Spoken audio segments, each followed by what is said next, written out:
Hello and welcome to Double G Gaming, and welcome to Dwarf Fortress. Now, today is going to be a quick Dwarf Fortress technical about the Dwarf Fortress language, the Dwarf language, and the naming conventions that they have with naming sites in a Dwarf Fortress. Now, as you can see, we are in the beginning stage of preparing carefully for a new fort, and this is the naming screen. As you can see, there are three screens down here. There's the fortress name, and group symbol. And at the moment we're going to focus on the group name. Basically, for site names, generally the convention is that it's the first two, the front compound and the rear compound. So site names will have a single word, but from two compounds. So it'll be like paddle tunnels, or rings sold, or clasp dives. But it does. This is the convention. They always go for the first two. This is pretty much universal for every site in Dwarf Fortress, but they will all have the first and the second compounds, and that will be all it will be. But having said that, that's the convention. That doesn't mean that you have to name your site with using these two compounds. You can use these further things, or just change it however you want. Going on to group names, the group name convention is generally it has the last two or these two, because the class for spray it's always something the after the, and this is what is named from sites. Sites are always named the something of something generally, or the something something. But again, it's a convention, you have to do that. Now, finding a cool name can be difficult because not all the words are repeated in each different area. Like, for instance, let's try death as a random one. See, here in the rear compound, we have death and deaths, which in Dwarfish are both the same word, but it is technically different. But in the first compound, you only have that one. Let's try. See, we've got temple. See, this is again a Dwarfish word. Singular nouns, both temple. You know, there's not a lot of difference between them, but yeah. I mean, there's a whole big thing,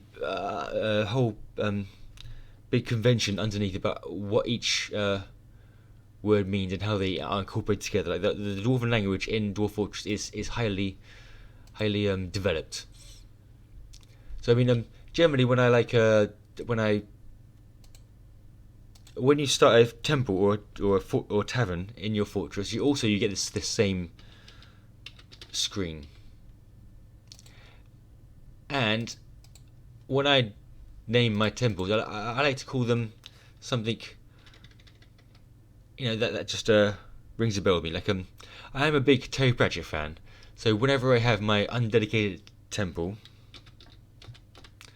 my temple of gods, or not just gods, it's small gods, because I always just call it the small temple of gods, just Estrath Nom. I'm sure that's not the right tongue.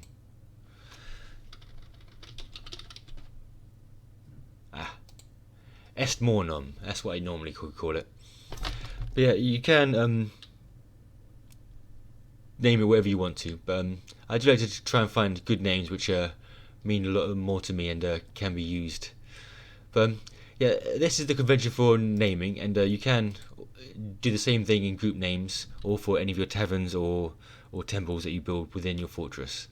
But this last option, the third option, the group symbol, this is something which you only which I think you only see in the embark screen, which is this is how to design your symbol for your government, because the group that you are sending to your little site, your 7 dwarfs, they're part of a group, and that group is going to be the government of your new site.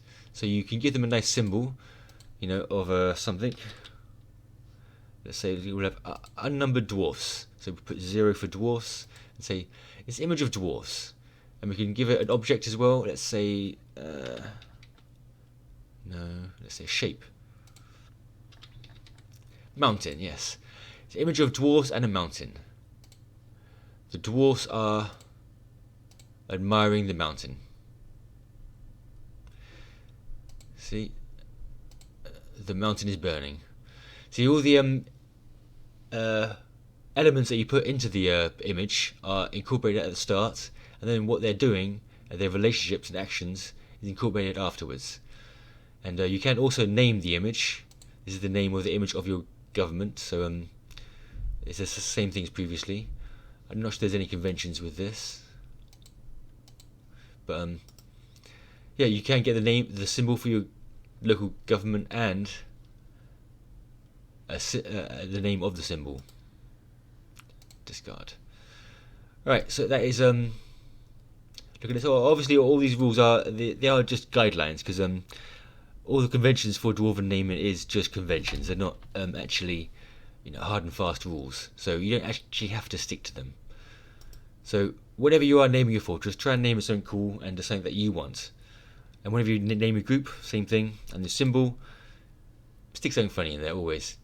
Anyways, thanks for joining me. I'm going to find a few funny things to pull up. But thank you for joining me, and hope you join me next time.